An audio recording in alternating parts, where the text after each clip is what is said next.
Hello friends, मैं doctor Deveshish, joint preservation as well as joint replacement surgeon. आज Saksham ortho की तरफ से ये वीडियो लेके आ रहा हूँ। क्या हमारा हिप इतना प्रॉब्लम कर सकता है कि वो आर्थराइटिस के कारण हमें डेबिलिट कर दे?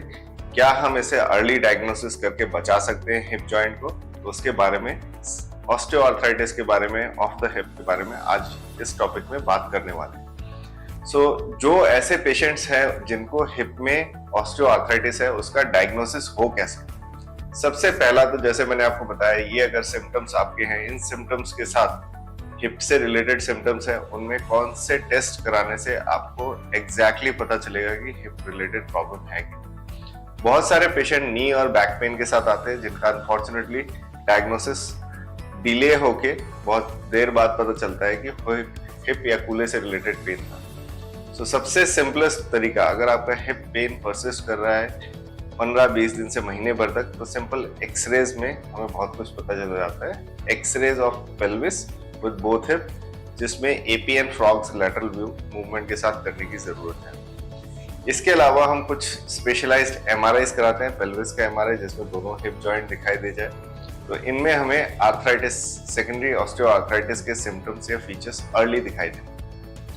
फॉर्चुनेटली सेकेंडरी ऑस्टियोआर्थराइटिस फ्रैक्चर्स के बाद या फ्रैक्चर के ट्रीटमेंट के बाद बहुत कॉमनली दिखाई देता है हिप के फ्रैक्चर्स पे, तो एक्सरेज पे भी इनके चेंजेस अर्ली दिखाई देने लग जाते हैं, तो डायग्नोसिस उस हिसाब से बहुत अच्छे तरीके से हो जाता है। इसके अलावा अगर हम सोचे कि हिप से रिलेटेड कौन सा ऐसा टेस्ट हमें कराने की जरूरत है, मुझे लगता है टेस्ट से ज्यादा जरूरी है डॉक्टर का एक बार देख लेना। तो जैसे भी पेशेंट्स होते हैं, हिप का अगर पेन हो रहा है तो आप अपने डॉक्टर के पास एक बार जाइए। क्लिनिकल एग्जामिनेशन से 90% टाइम डायग्नोसिस क्रिस्टल क्लियर हो जाता है। 10% के लिए हमें एक्सरेज और एमआरआईज की जरूरत है। इसके अलावा हिप की अगर प्रॉब्लम्स अर्ली फेज में है तो क्या करने से हिप के पेन से बचा जा सकता है या हिप आर्थराइटिस से बचा जा सकता है, इसको समझना जरूरी है। जैसा दोस्तों मैंने आपको बताया पिछले वीडियोस में कि हिप पेन इंडिया में या हिप आर्थराइटिस इंडिया में फॉर्चुनेटली थोड़ा कम है। रीजन ये है कि अमेरिकन में नीचे लो फ्लोर एक्टिविटीज कम होती है और हम इंडियंस में लो फ्लोर एक्टिविटीज जैसे इंडियन टॉयलेट यूज करना, नीचे जमीन पे बैठ के खाना खाना, बच्चों की केयर जमीन पे करना। हिप का रेंज ऑफ मोशन, किसी भी जॉइंट को इंटैक्ट या अच्छा रखने के लिए उसका फुल रेंज ऑफ मोशन होना जरूरी है। क्यों? क्योंकि रेंज ऑफ मोशन अगर पूरा होगा तो जॉइंट के अंदर जो फ्लूइड है वो चारों तरफ सर्कुलेट करेगा, जो कि हमारे जॉइंट के अंदर चिकनाई या कार्टिलेज को, लुब्रिकेशन को बेटर बनाएगा। सिंपलेस्ट चीज, अगर आपको हिप की प्रॉब्लम्स हो रही है, हिप की पेन हो रही है, अर्ली डायग्नोसिस हुआ है, तो रेंज ऑफ मोशन एक्सरसाइज को ना बंद करें।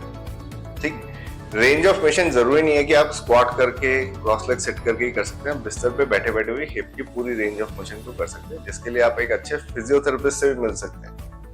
पहला जो चीज आता है कि लोगों को लगता है कि हिप पेन स्टार्ट हो गई तो मूव ना करो। अनफॉर्चुनेटली जितना हम कम मूव करेंगे उतना ही जोड़ा जाम होता हुआ चला जाएगा, जोड़े के अंदर चिकनाई जो है, लुब्रिकेशन जो है वो कम होती है। तो रेंज ऑफ मोशन मेंटेन करके रखना बहुत जरूरी है।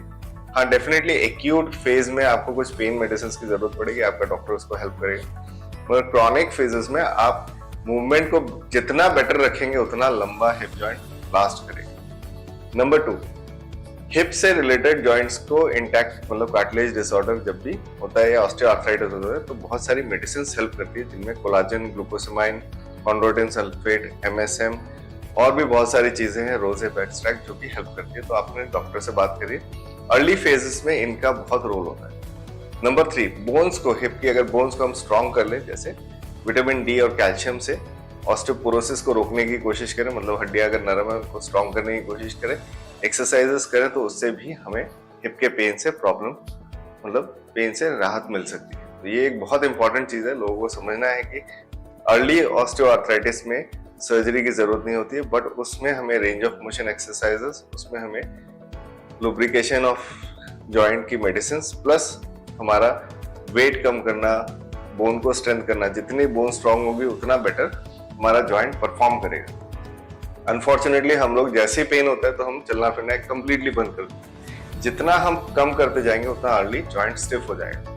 तो दोस्तों, एक बहुत इंपॉर्टेंट मैसेज मैं देना चाह रहा हूँ इस वीडियो के थ्रू कि आपका अगर हिप पेन ऑस्टियोआर्थराइटिस के इनिशियल फेजेस में है तो एक्टिविटीज को कंप्लीटली कर्टेल करने से प्रॉब्लमेटिक है। इसलिए अपने डॉक्टर से, फिजियोथेरेपिस्ट से मिलें और कुछ कुछ एक्सरसाइजेस को आप घर पे इन हाउस करते रहिए, ठीक है। तो इससे जॉइंट्स जो है वेल मेंटेन रहेंगे।